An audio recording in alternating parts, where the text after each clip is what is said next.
اللہم صلی علی محمد وآل محمد۔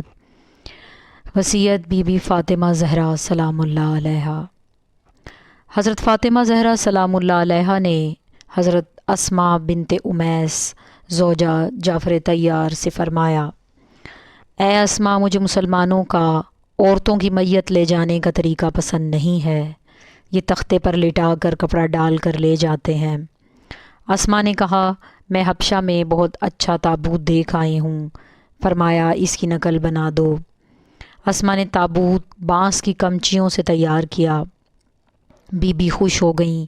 اس کے بعد بی بی نے حضرت علی علیہ السلام کو بلایا اور وصیت کی۔ آپ نے کہا، مجھے خود غسل دینا، کفن پہنانا، میرا جنازہ رات کو اٹھانا۔ جن لوگوں نے مجھے ستایا ہے ان کو میرے جنازے میں شریک نہ ہونے دینا۔ میرے بعد شادی کرنا تو ایک رات میرے بچوں کے پاس اور ایک رات اپنی بیوی کے پاس گزارنا۔